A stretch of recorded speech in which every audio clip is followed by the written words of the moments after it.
Ipapakita ko sa inyo ang isang masarap na Noche Buena sa halagang 500 pesos. Ito ay good for 4 to 6 persons na. Una sa listahan natin ay ang CDO Holiday Ham.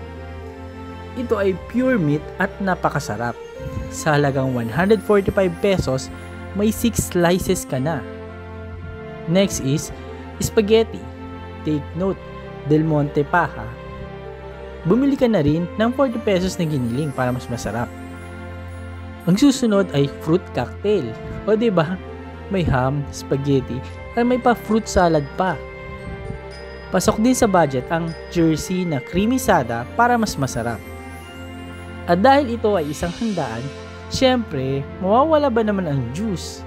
Bili ka na ng tang ng 4 season para kumpleto na ang selebrasyon.